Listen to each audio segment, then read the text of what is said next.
So welcome everybody. Welcome to today's session. And I look forward to having everybody here and really having a lively conversation at the end of our presentation today. So please make sure that you are you're asking your questions. You're putting your questions either in the Q&A or in the chat box.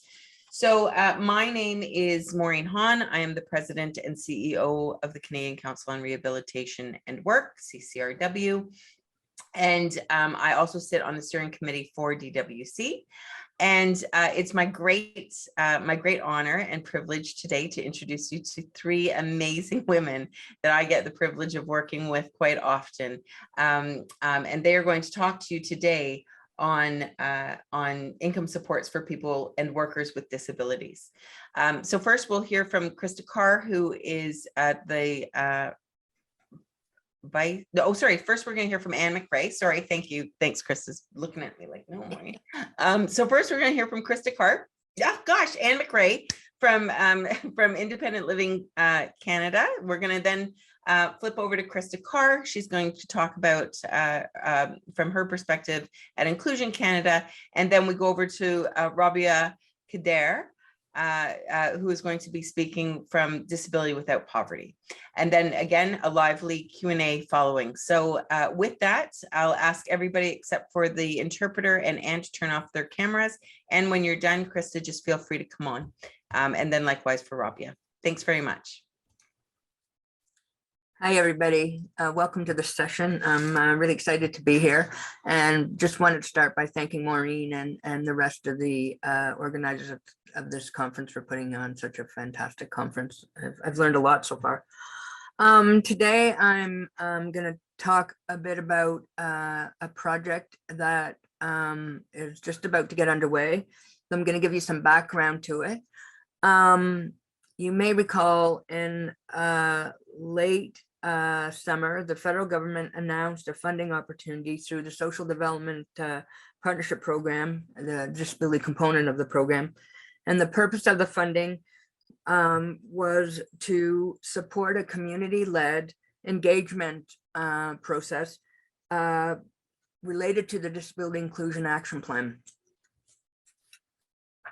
For those of you who may not be aware, during the speech from the throne, in 2020, the government announced that they were going to be implementing the first ever Disability Inclusion Action Plan. And this plan was to will include a new Canada Disability Benefit, a robust employment strategy for Canadians with disabilities, and a better process to determine eligibility for federal programs and benefits. The interesting thing about this funding call was that the government wanted only one organization to apply for the funding, which meant that the disability community had to come together and decide who they wanted to see lead this work and who some of the partners would be. They also wanted the engagement to be about reaching hard to reach individuals with disabilities. So those who were from marginalized populations and who were living in remote areas as well.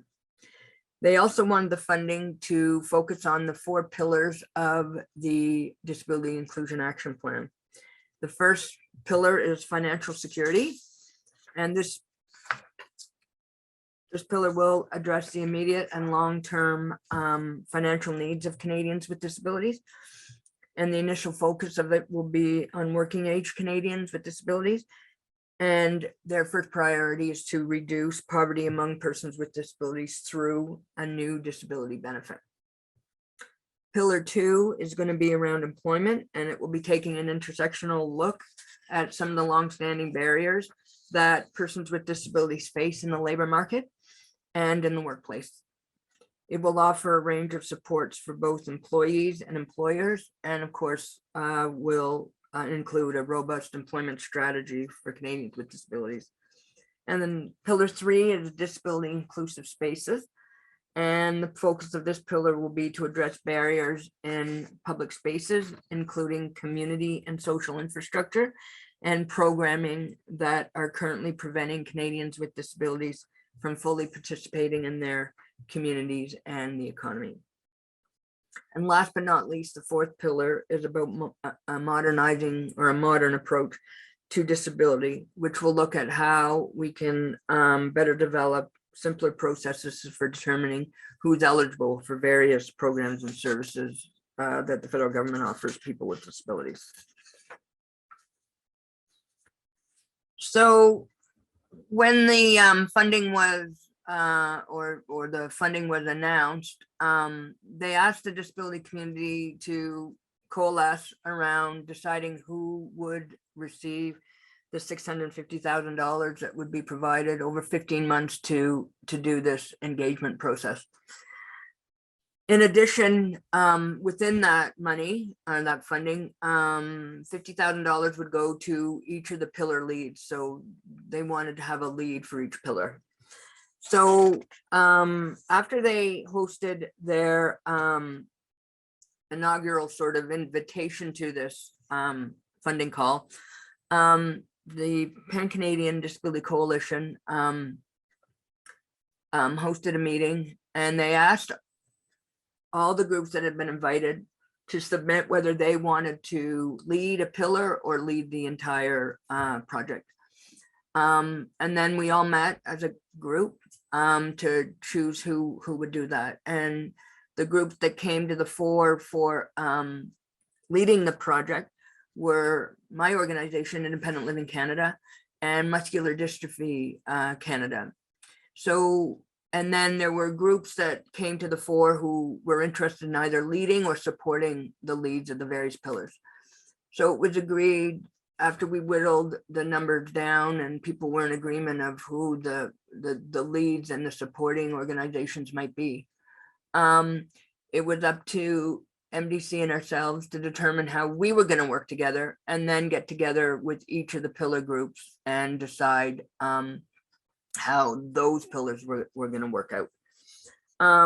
So MDC and us, we got together quite quickly, and it became a no-brainer to figure out where everybody's skill sets could be best utilized. And so it was agreed that Independent Living Canada would be the recipient of the funds and would lead the project overall, and with the support of MDC. And they have tremendous capacity in the area of research, knowledge transfer, and report writing. We were also able to host then meetings with each of the leads of the pillars, and we were able to come fairly quickly to an agreement on who those groups would be. So for income security, it's going to be Inclusion Canada, with support from Every Canadian Counts. And then one of the other things I should have said earlier was that even with each of the pillar leads, there's an expectation that they have to, consult, partner with at least, 15 other organizations, so that we really get to ensure that we are reaching hard to reach, marginalized individuals and organizations across the country. So income security, as I said, will be led by Inclusion Canada. Employment will be led by CCRW.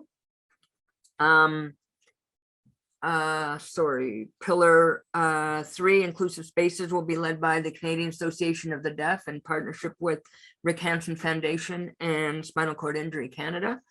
And lastly, modernizing the approach to disability will be led by Eviance in partnership with People First Canada.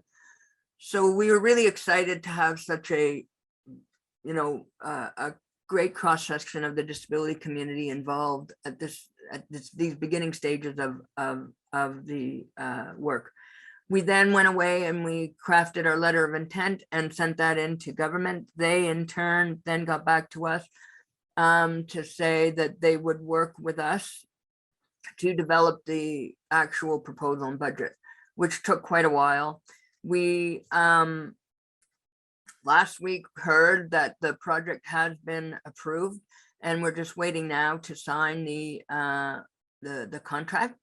So I still have to keep it fairly high level until we get everything crossed and I's crossed and T's dotted. I don't know if I said that right. Then we'll be able to begin the work of the project, and it's supposed to start around December 15th. So we do have an initial meeting with the steering committee with the pillar leads. And we'll then be beginning this project. But really, it's going to be a project in which we are going to put in place robust measures to ensure that we're reaching anybody and everybody that wants to participate in this.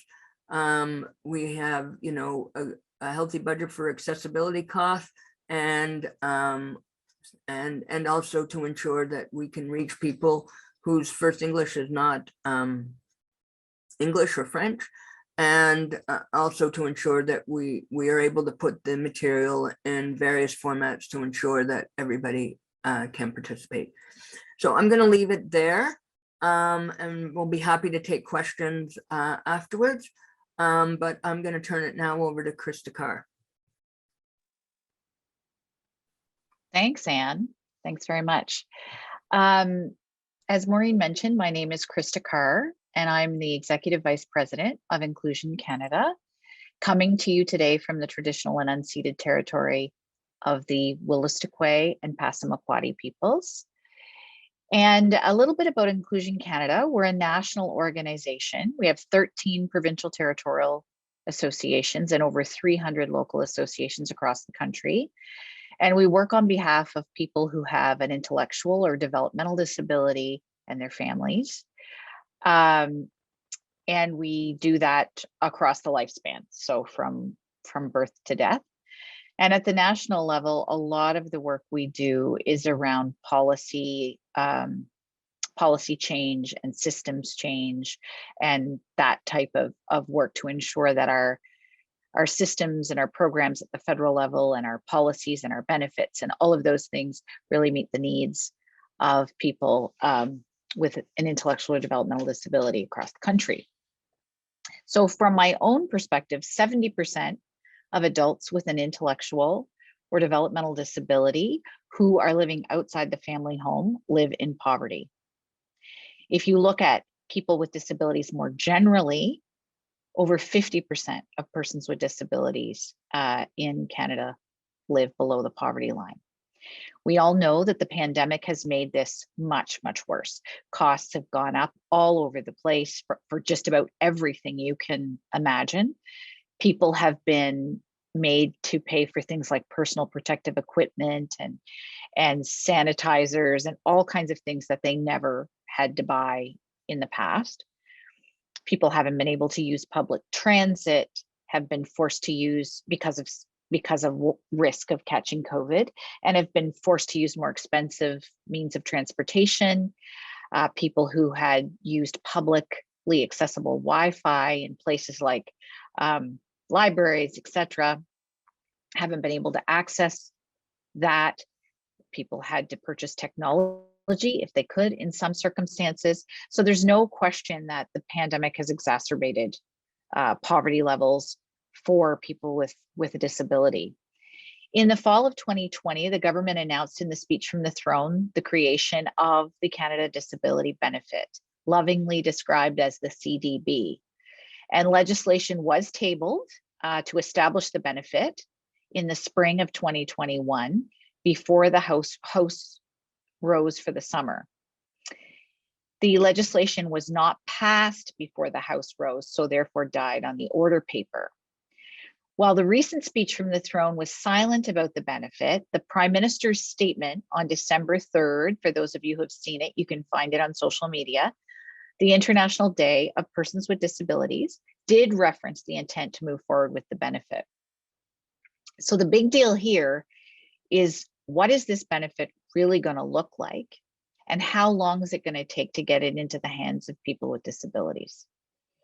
Inclusion Canada, as Anne mentioned, has been given the privilege of leading the pillar consultations on the financial security pillar of the Disability Inclusion Action Plan, which has been announced by the government. So that essentially means looking at the announced Canada Disability Benefit from the perspective of what is it that individuals with disabilities across this country want this benefit to look like. The number one goal of the benefit is to ensure that it lifts people with disabilities out of poverty. So that is the critical goal. But it will also be critical, the design of the benefit is really going to be what's critical to determine if that actually happens or it doesn't. So our role at Inclusion Canada will be to consult broadly and widely with people with disabilities, not just people who have an intellectual or developmental disability. We've already done lots and lots of that, started that work when the benefit was first announced within our own population area, but also just people with disabilities in general and their representative organizations across the country about the design of the benefit and report that back to government. And some of the things that are going to be critical to get input on will be things like, and this is not an exhaustive list, so if I miss something, you'll have to forgive me, but it would be things like the amount of the benefit, the eligibility criteria for the benefit, how this benefit will interact with provincial and territorial benefits that people already get, like provincial and territorial disability income support, housing allowances, disability supports, all those types of things, and also how it interacts with other federal benefits and programs that benefit people with disabilities. How will marital status affect the benefit? So for example, if you qualify for the benefit and you're married and you live with someone who does not receive the benefit, are you able to keep the full amount of the benefit? This becomes a problem in lots of benefit schemes. So we really have to dig down into that.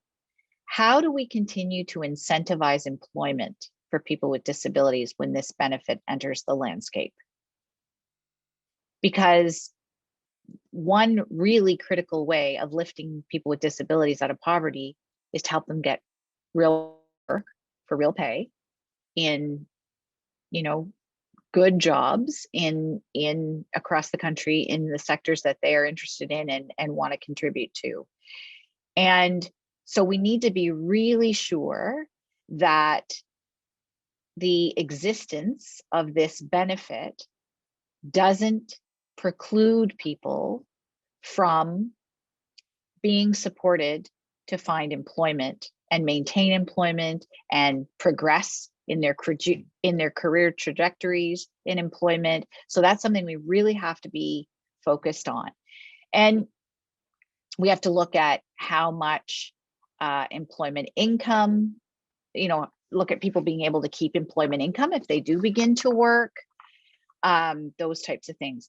But we know that employment is not a reality at the moment for everyone. And we need to be sure that people who are not currently working or people who have situations where working at the moment is not possible, that this benefit really allows them to not have to live in poverty and to live a good life. We need to look at things like what happens if someone loses a job and isn't working at the moment and then needs to go back on the benefit, get reinstated. How do we look at a rapid reinstatement? How is this benefit going to be administered?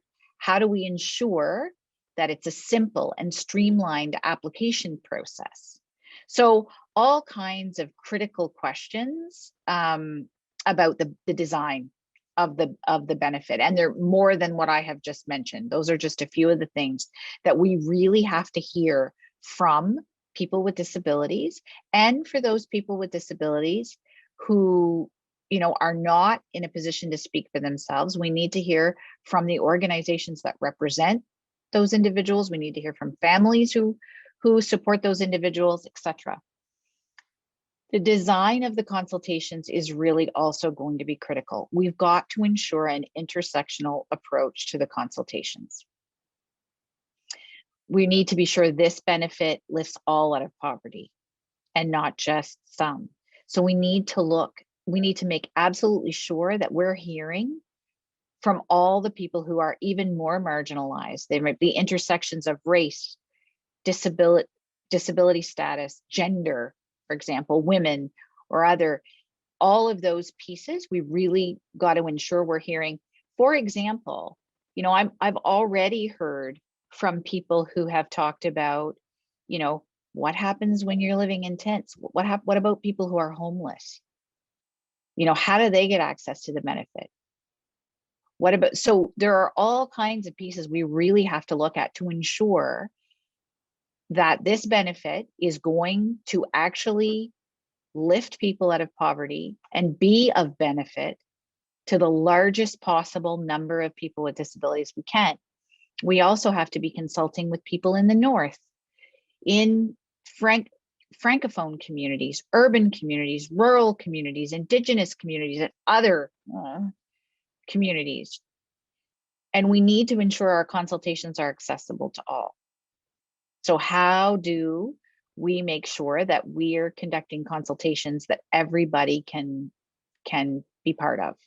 So whether that's accessibility features like ASL and LSQ and CART and the language of your choice in terms of French and English, as well as ASL and LSQ, how do we ensure that we can talk to the largest number of people with disabilities in the country? So those are all going to be really, really critical questions that we need to work through. And we need to get the consultation started as soon as we can. We need to hear from the largest number of people we can, and we need to get those recommendations back to government. We really want this benefit to get rolled out as quickly as possible, but we don't necessarily want the government to design it all on their own. It needs to be designed through the voices of the people with disabilities who and those that represent and support them to ensure that it really does have a real impact on the largest possible amount of people it can. So I think that's all I really have to say. Looking forward to consulting with any of you that are at this presentation today, and many, many, many, many more as we move forward and collect the feedback of people with disabilities in this country and get that feedback back to government and really push for the best possible Canada disability benefit we can get. And with that, I'm going to turn it over to my friend Rabia to continue with the presentation. Thank you very much, Krista and Anne. You know, an amazing panel here. I'm honored to speak with such powerful women, and of course, my friend Maureen there. I'm speaking to you from Mississauga, Ontario, the traditional territories of the Mississaugas of the New Credit most recently. My name is Rabia Khedr. I am a person with a disability. I am blind at this stage in my life. I do a lot of grassroots work, and today here I'm speaking on behalf of the work that I'm doing as National Director with Disability Without Poverty. So Disability Without Poverty emerged late last year, and then early this year really started to pick up momentum and engage. And the reason we emerged was out of a promise made by government to bring forward a Canada Disability Benefit. During the pandemic, obviously, as has already been stated, we discovered that people with disabilities were falling into deeper and deeper poverty. There were all these added expenses, all these additional barriers and whatnot, and people with disabilities were in fact forgotten in the emergency measures, in the emergency response and supports that were put out.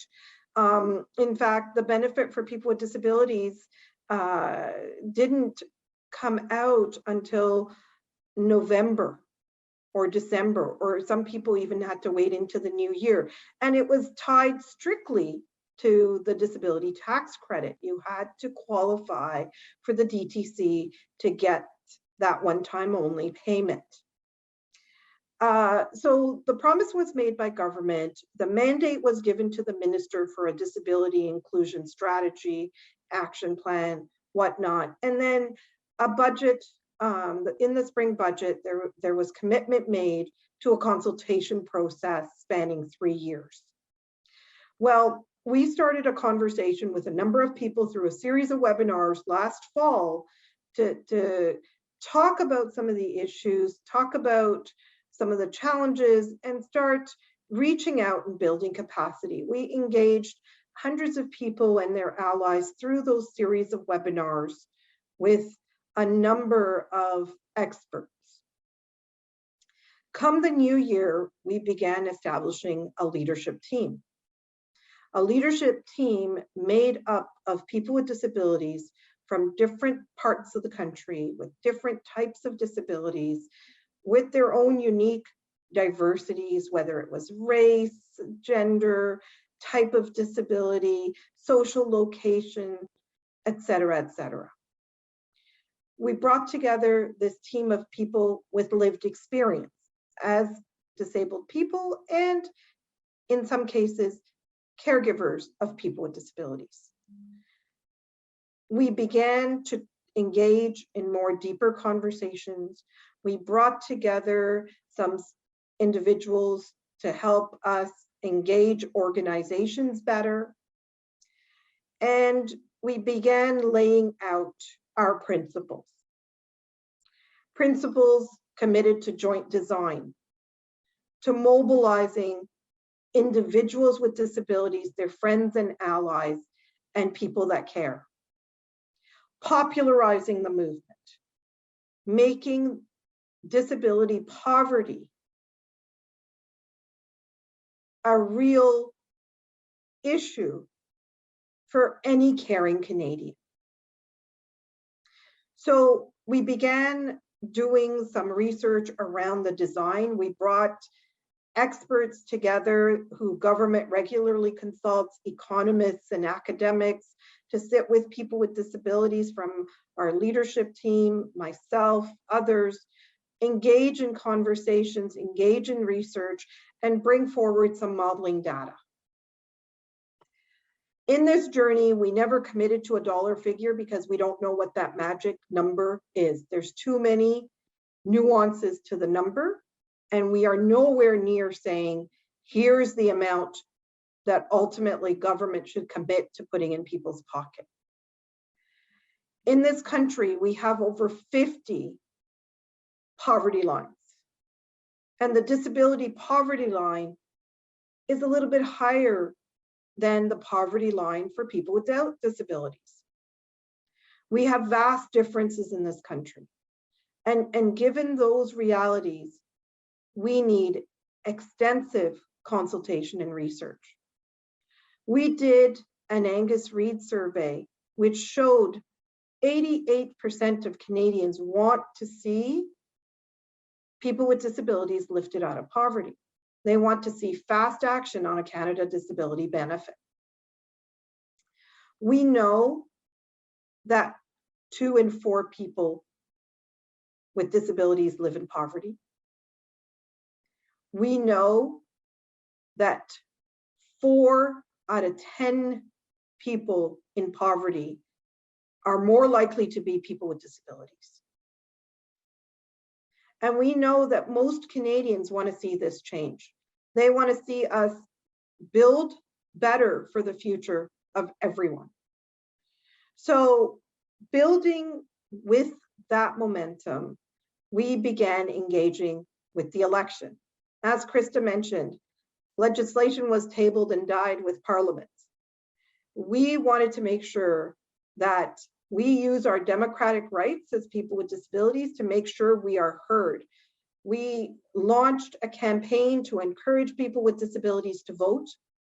We engaged messaging in various languages from our leadership team, including Cantonese, Italian, Hindi, Punjabi, French, and English, of course. We continued this momentum with an open letter that we pushed out post-election, signed off by prominent Canadians, high profile Canadians. We collected over 200 signatures. And we sent this open letter to the Minister, the Prime Minister, the Minister of Finance, and we put it out there for public consumption. This letter was signed by prominent names like Senator Art Eggleton, like the former Lieutenant Governor David C. Onley, like Krista Couture, and many, many others. Following that open letter, the kind of response that we got to the open letter empowered us to do an e-petition, because we learned that everyday Canadians, labeled influential or otherwise, wanted to have their say. People with disabilities and people who love people with disabilities, who care about people with disabilities, who want to see a Canada Disability benefit, genuinely benefit people with disabilities and quickly wanted to have their say. So we began a parliamentary e-petition process. That petition was launched on November the 12th. We have collected over 7,000 signatures and counting. We need a much stronger push because other petitions in this country have galvanized signatures exceeding 140,000. I think for people with disabilities, we can meet or exceed that. But we need every person with a disability spreading the word on that. So in principle, I believe what I've heard from Krista aligns with everything that we are also advocating for. We are working outside of government, but we are here to support the Disability Inclusion Action Plan and the Income Security Pillar in particular. We have engaged many, many, many people through our e-democracy platform, through Othello in conversation. We are finding new and innovative ways to constantly talk to people with disabilities and their friends, families, and advocates in order to gather their thoughts, their opinions, their needs, and their demands for and of government and the Canada Disability Benefit. So we are continuing with this momentum to keep speaking to government from the outside, offering a hand in solidarity to work with everyone involved, government and civil society as a whole, for us to truly bring about a Canada Disability Benefit that will make history, leave a legacy, and help people with disabilities lead a good life who are financially struggling right now. Thank you. Thank you so much, Rabia. Excellent, excellent words from all of our panelists. Appreciate your time, your commitment, your energy. Really appreciate your energy. So with that, I forgot to tell everybody as well that following this, the panel today at 2:05 Eastern, we will be having a networking session, and the networking session will be around this topic. It's just open to other people who may not have attended this this session today. But we're going to talk about exactly what do people with disabilities living in Canada require from a federal income support system, and what does the federal initiative need to consider. So if you're interested in sticking around for that, I also invite our panelists to stick around for that as well. But what we'll do is we'll open the room for more of a networking piece, more brainstorming, more, you know, hearing from you as opposed to just hearing from our panelists. No offense to the panelists. I didn't mean to say just. So with that, we do have a couple of questions though, and I encourage everybody to put your questions in the Q&A box. The first question is just what territories are folks coming from? And thanks for including intersections of land acknowledgements and pronouns. So if we can maybe keep that in mind when we're talking. I'm coming to you from the city of Toronto today, and Mississaugas of the Credit, and Haudenosaunee. So thank you for reminding us of that. The other question, I think that this one is more for you, Anne. What is the timeline to get the recommendations back to ESDC? Do you know what that is? What the timeline is? Yes, so we're hoping to start as of December 15th, and then it's 15 months. So it's a pretty tight time frame. So we have to have it finished by the end of next year.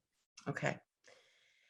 And also for you, Anne, can you repeat the pillar lead for the eligibility? You said it was people first and for eligibility, it's Eviance, and they're partnering with people first. Perfect. Thank you so much. And then I guess, I'm sorry, this is the last one to you as well. And is the engagement for all across Canada or just one province and territory? Oh, no, it's from all across Canada. This is a, pan-Canadian consultation process. Okay. All right.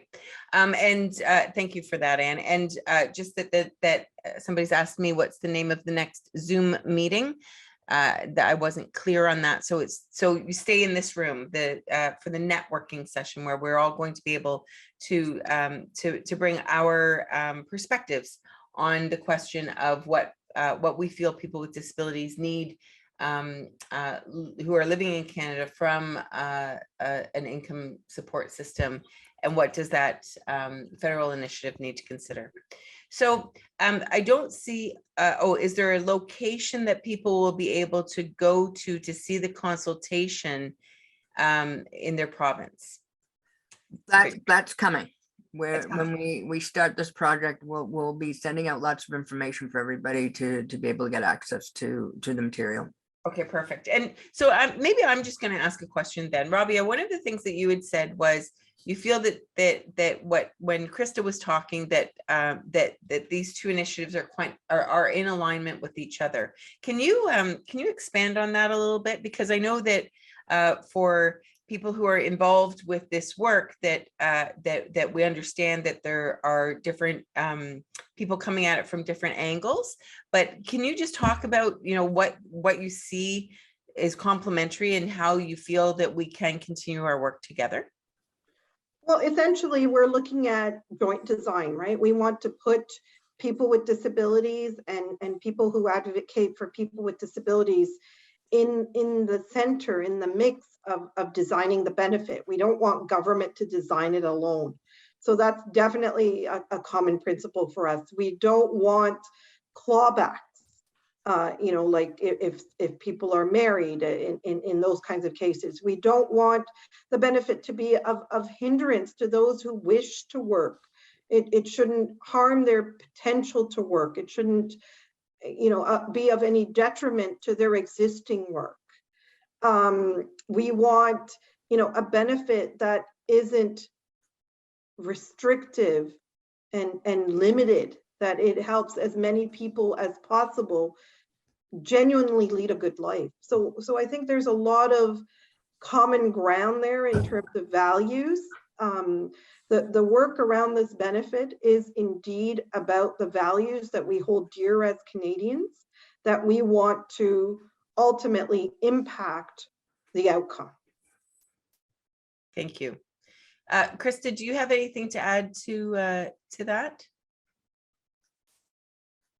No, I mean, I think that the work that Disability Without Poverty is doing in amassing people with disabilities across the country to be thinking about, talking about, and expressing clearly what their desires are to see in this benefit will be of great value and input to the process that we're going to try to undertake, which is to try to harness all of those voices and put together some coherent and very concrete recommendations that we can give to government so that we ensure that this benefit is sort of by the people, of the people, and for the people. Yeah. as opposed to serving government interests. Right, good. And that theme has come up a lot. I've heard each of you say that. So that's excellent, because it is, this is our chance to make sure that that voices that are important to us are heard, right? And in the chat, there's one comment that says, I've become more disabled as I get older. I'm not ready to retire on disability. Or PWD out in BC, I'm assuming. And so, so maybe I can throw that as a question out to the group to say, you know, what are you thinking? Early thoughts about employment. And I know that I heard, Krista, I heard you talk about that, about not creating barriers for people who want to and are able to work.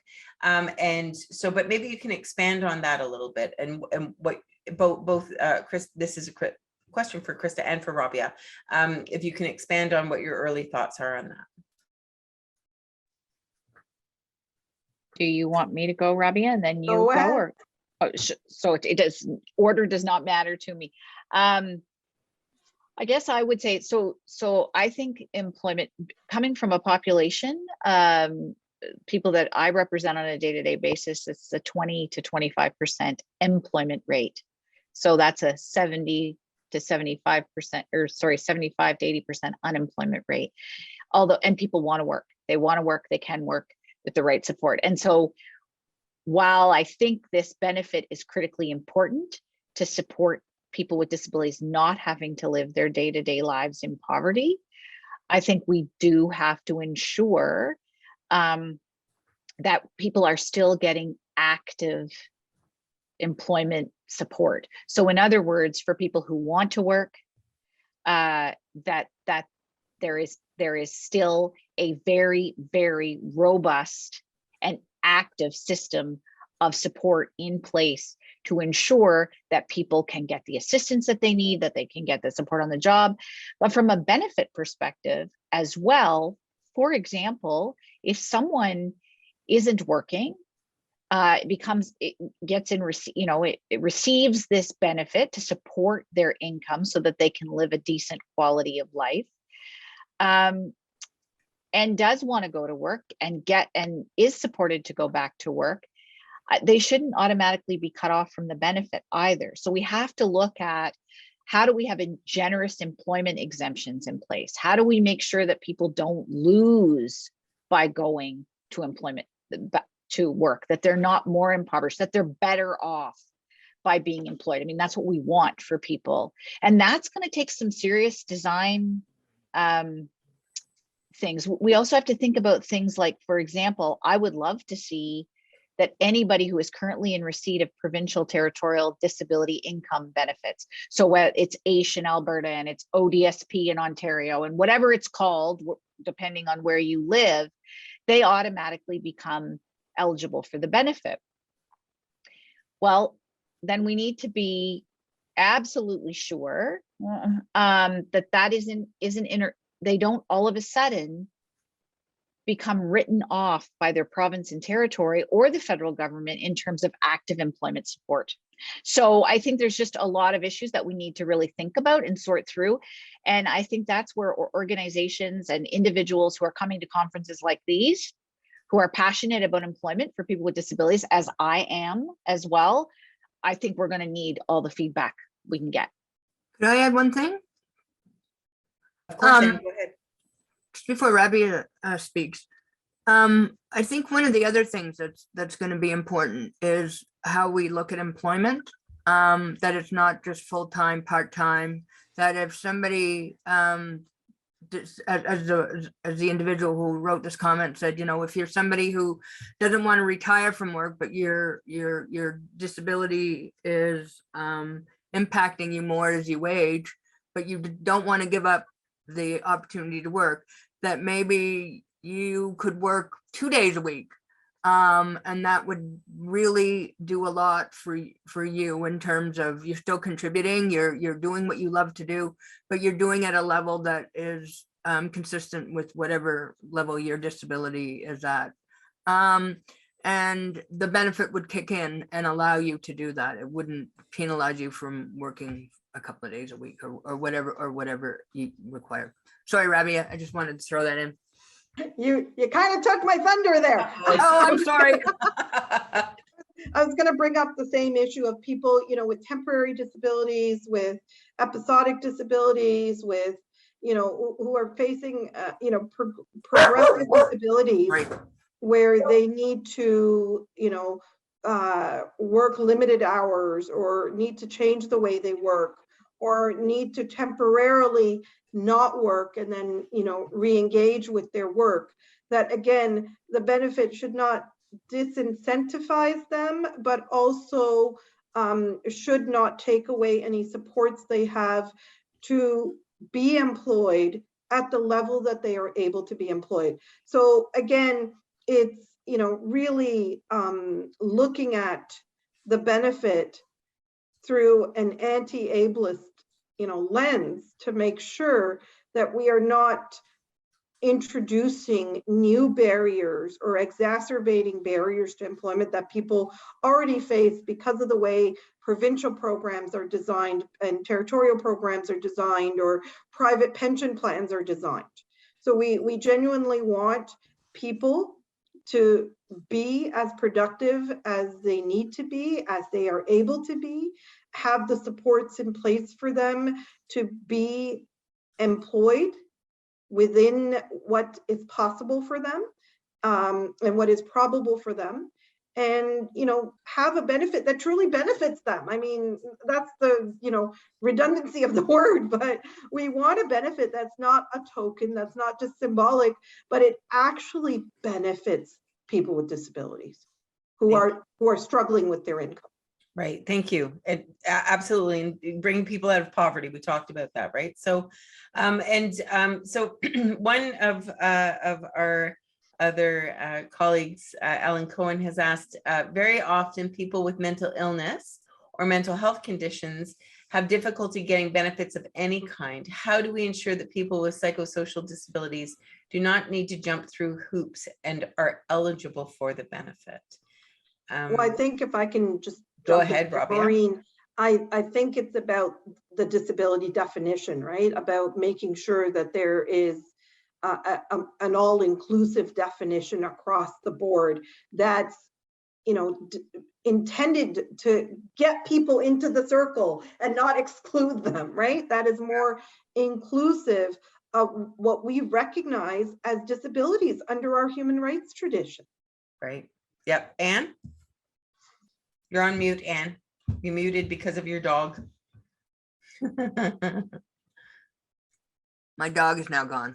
Okay. I was just gonna add that, for I think it's gonna have to be done in concert with, which is why I'm excited about this opportunity to do the consultations in the 4 areas of the Disability Inclusion Action Plan, is that we're going to be talking also about modernizing the way we create our eligibility for various supports. And so, it would be absolutely awesome if you just had to apply once and you never had to apply again. And it was very much streamlined. Listening to the deputy minister speak earlier about the work that they're doing at the federal level in terms of, you only have to apply once. You tell them what your disability is, it's in your passport and away you go. That's the kind of thing we need to be talking about when we're talking about modernizing the system, I think. And in terms of income support, it would go a long way, helping people just do it once. Yeah. Yeah, good. Thank you. There's a quick question here for Rabia.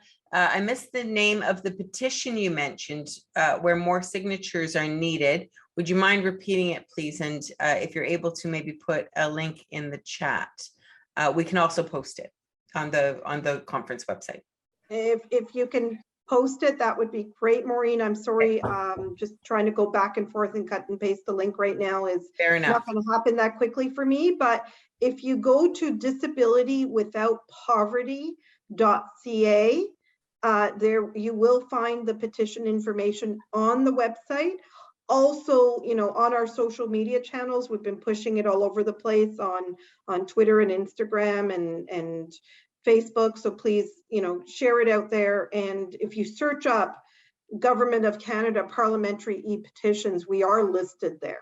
Okay, great. Thank you. Thanks, Rabia. And actually, this was a question by somebody in the chat is, where can we find this information?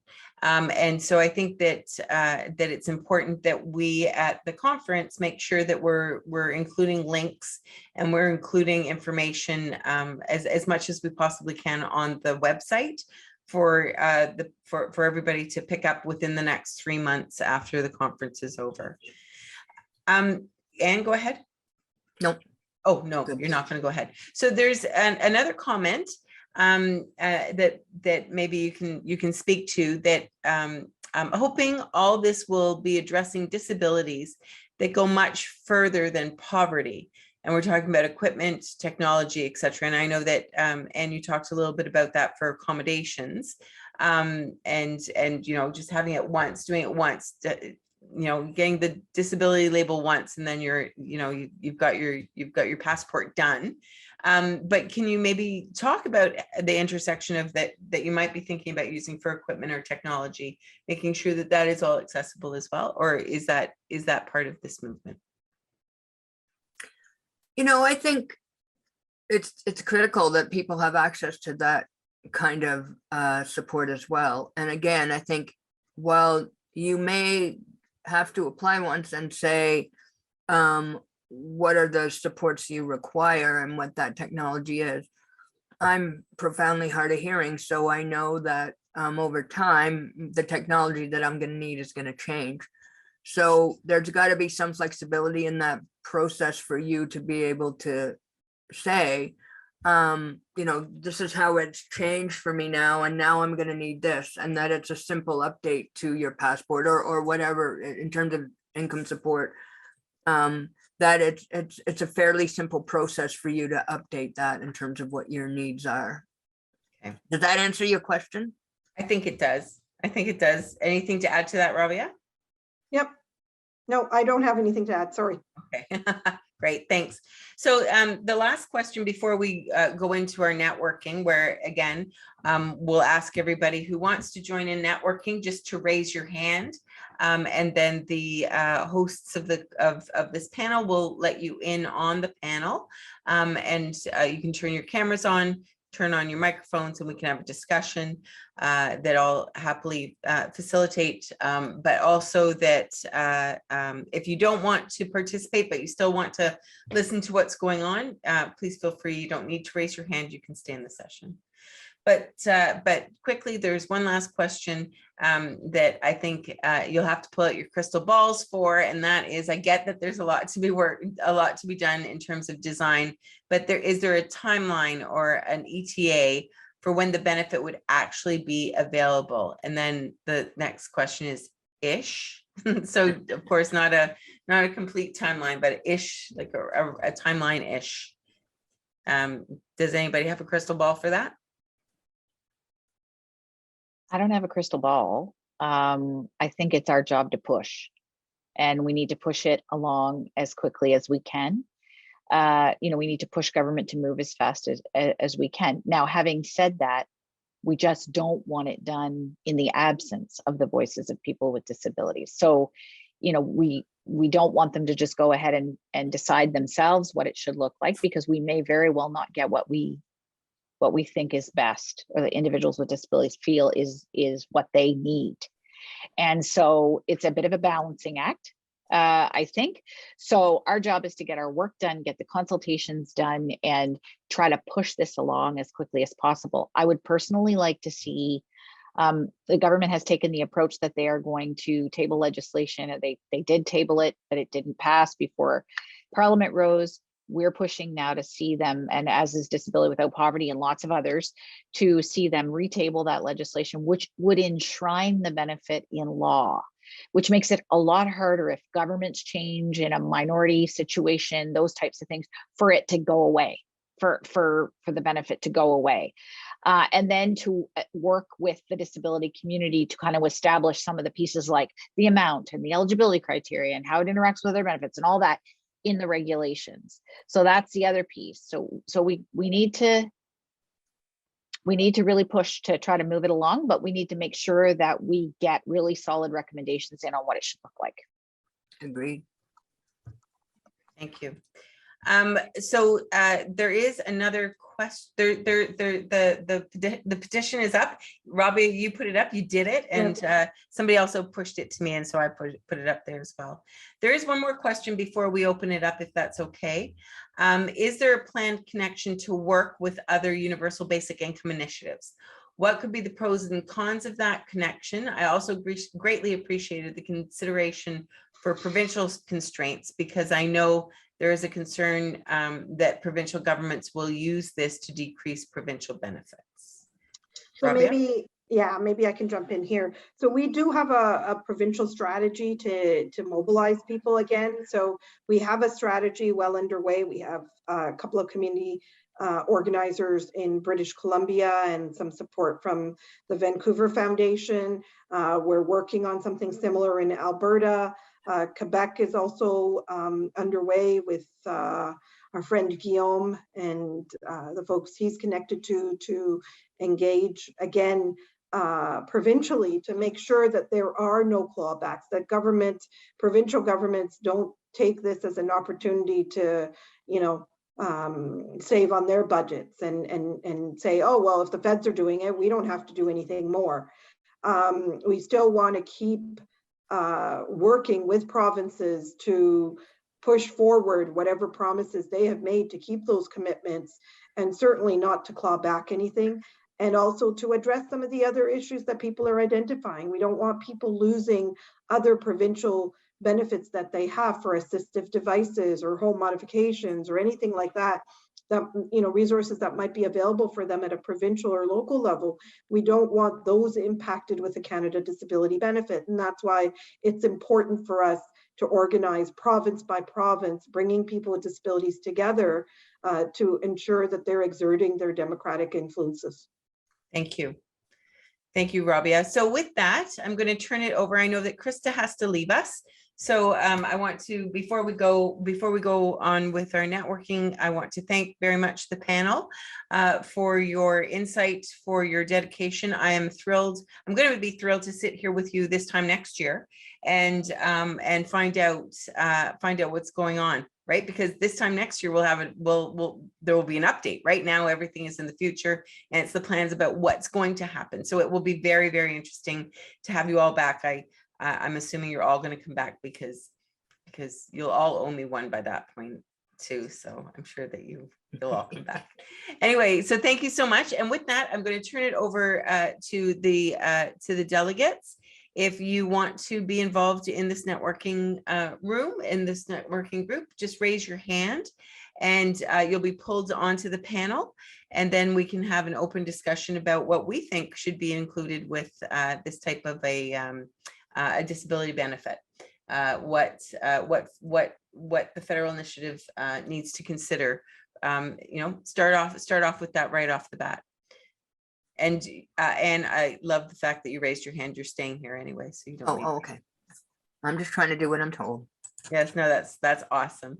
And so thank you to the panelists, and we can let the attendees in.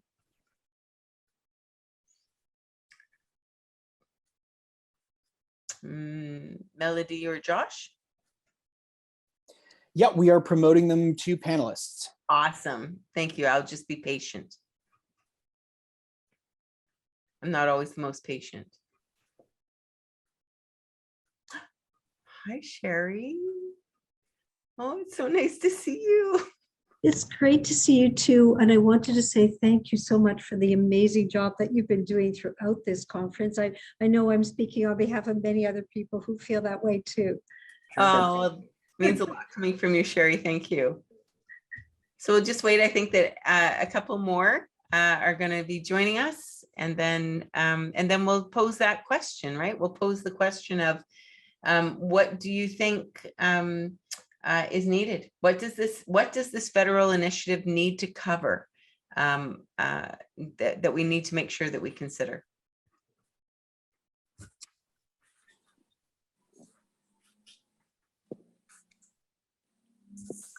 So we can go ahead, Hubert. And we can, if you're on screen and I can see you, you can do this, no problem. But if you've kept your camera off and I can't see you, just please raise your hand off camera. So we'll go Hubert and then we'll go over to Christina. I'm still always concerned about the people that don't have the opportunity to go to work, won't be going to work, and still need all this other service, all these other equipment and things that they're not going to be getting because they're not going to be trying to go to work. So I don't think it's all about getting to work, and people need things. You know, we just heard one of the panelists that we have coming up had an accident with his Hoya lift and won't be able to be on a panel in the next session. So it's a good example of things that people need. And it goes far and above the poverty level. You know, it goes far and above the basic equipment to get to work. It's people need a lot of things that are much further than a disability and poverty. Yeah. Thanks, Hubert. I agree with you. I think that, and we've talked a lot about that at this conference, about the need for, it's not just about getting to work, it's about how do we get to work.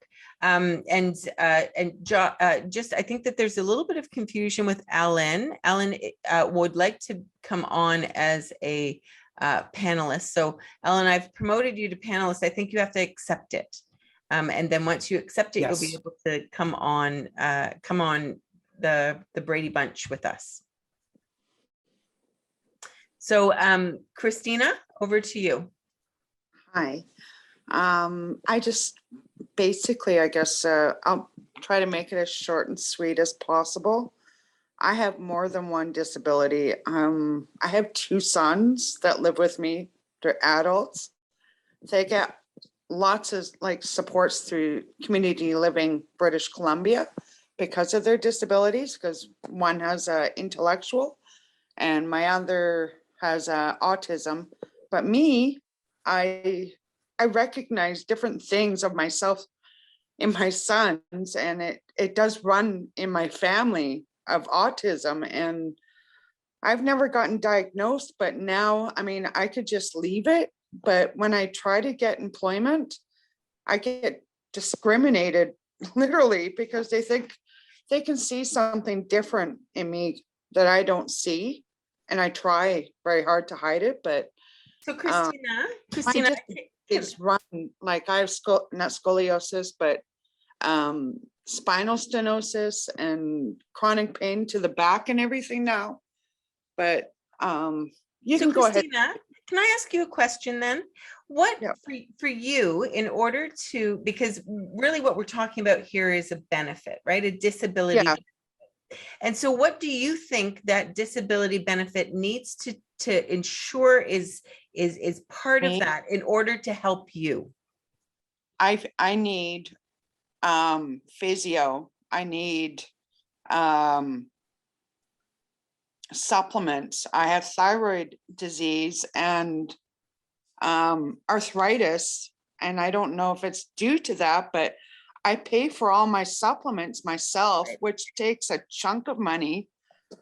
And I'm trying to stay healthy, but with lack of money, it's really, really hard. That's really good. Thank you for that, Christina, because and we hear that as well. We hear that, I hear that from people that we work with here at CCRW who are looking for work. They don't want to leave their provincial financial supports, not because of the finances, not because the money is keeping them in poverty, but they can't afford to, if they don't, especially if they've got precarious employment, they're not going to be able to get the benefits that they need in order to live a healthy life. So Christina, thank you so much for that. I know that we've made notes of that, but we'll come back to that, I'm sure, again. Okay. Sherry, do you want to go ahead? Thank you. Thanks to the panelists for your presentations. I had a question and a comment. Maybe it would be Rabia to whom I should address this question. You mentioned eligibility based on the DTC. And I'm wondering, and perhaps Anne, you may know, or anybody else in the room may have some answers to this. Is there any jurisdiction of which you're aware, any other program which has better eligibility criteria to which you can point, and we can use some of those examples as a model for our work? And maybe I'll leave it there and I'll do my comment after. So, Yep, I'll come back to you. thank you, thanks. Rabia? It's an excellent question. Do I have an answer to it? No, I don't think anybody's gotten eligibility right yet. Right.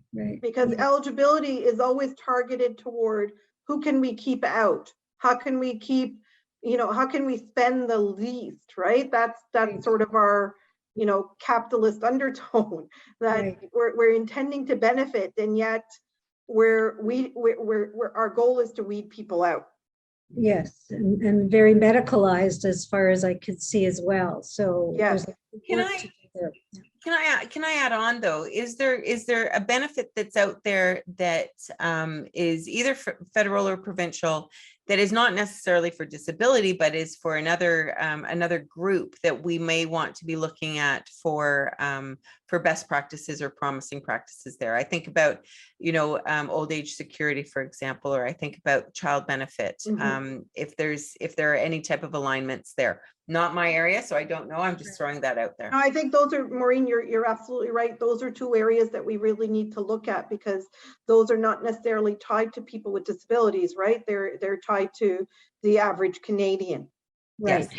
But those benefits typically are, a little bit easier in the sense of with children or the elderly as age and your level of income as reported on your income tax form. So it's pretty objective.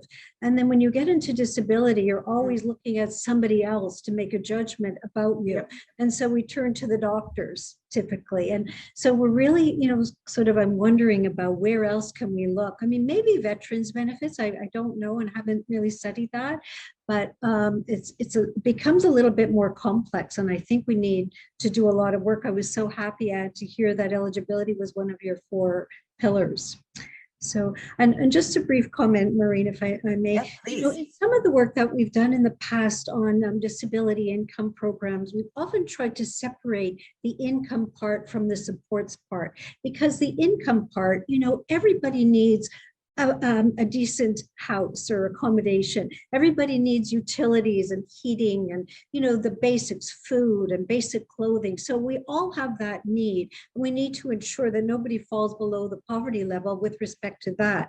But when it comes to the supports and services, that is so highly individualized. And I would hope that we could keep that separate so that the people who really need substantial and, a significant amount of support for that would not in any way fall back or be included as just a lump sum, because we won't get enough for people that way. So it's just one way of thinking about how do we address the poverty issue, as well as the individualized supports and services, which need to be paid attention to, I believe, somewhat separately.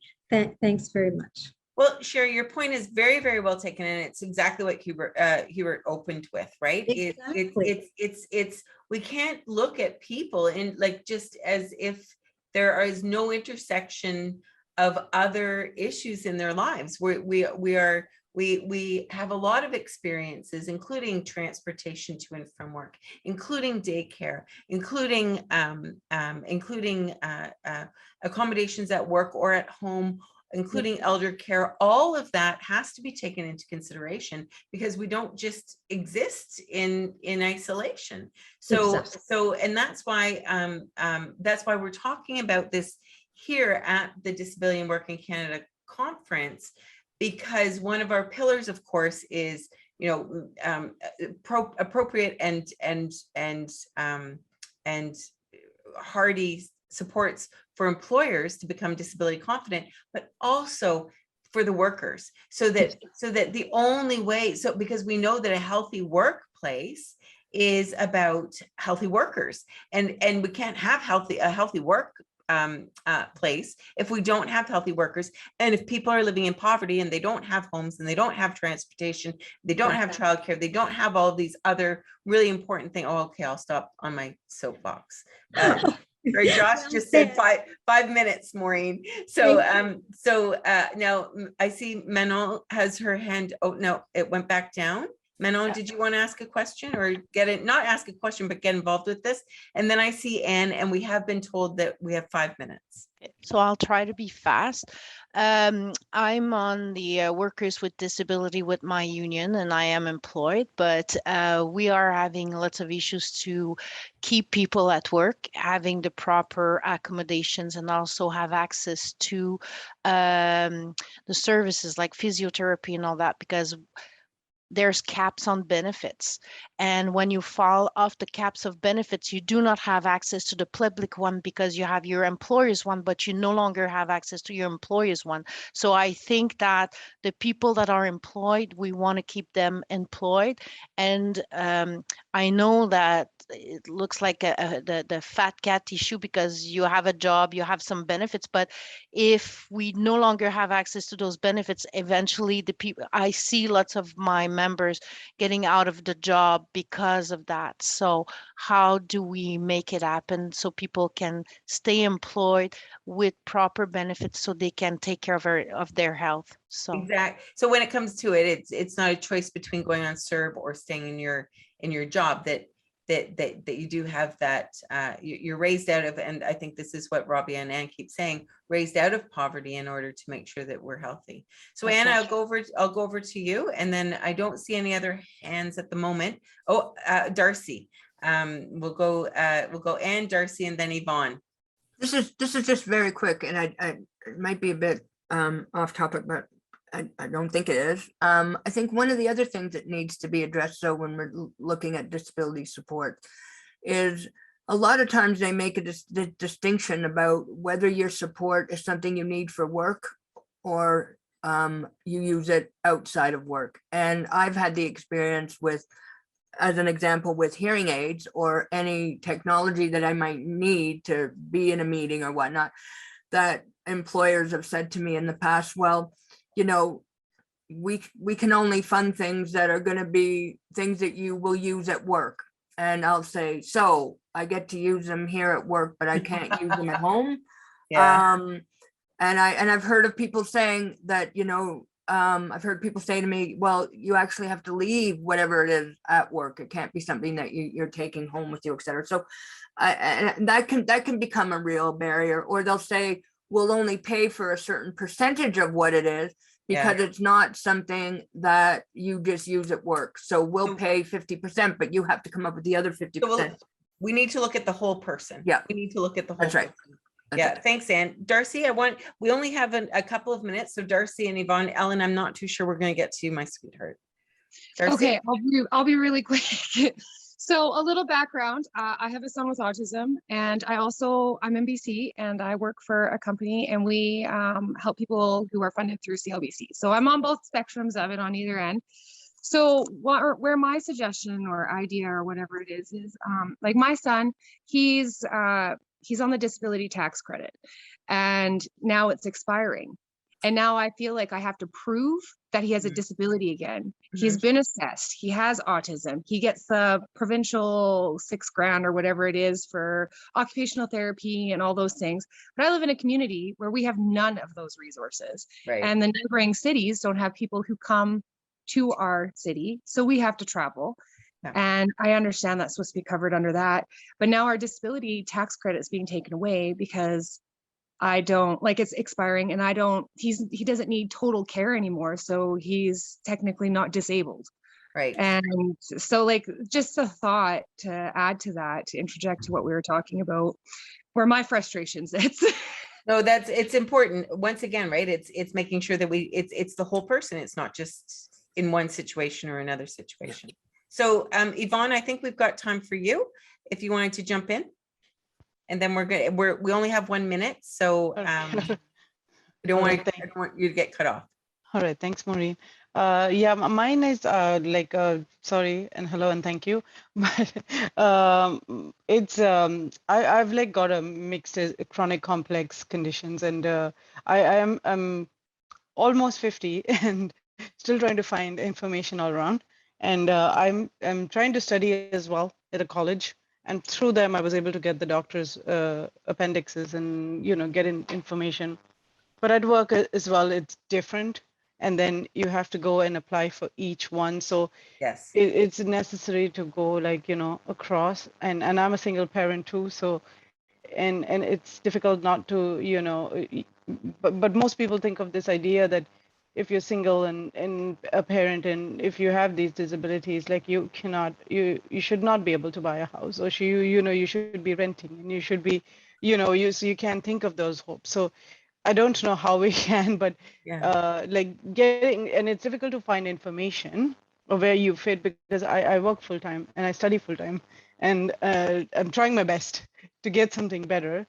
And discrimination is hardly a word to be used in all this time. But again, No. it's like Yvonne, somewhere we can get a link. Yeah. Yeah, and Yvonne, I hope that you'll get a lot of information from this conference, Yes. and that you'll follow up with the links that are embedded in the website and in the discussion group. So yes, I with copied. that, I think we could go. So we could go on this forever. The nice thing is, again, we're at the beginning of the process. We're not at the end of the process. So your voices will be heard. I've heard from both Rabia and Anne, as well as Krista, that your voices are desperately wanting to be heard as well. So with that, I thank you very much. I think we're going to close off the session now. So thank you for coming in. Take good care, everybody.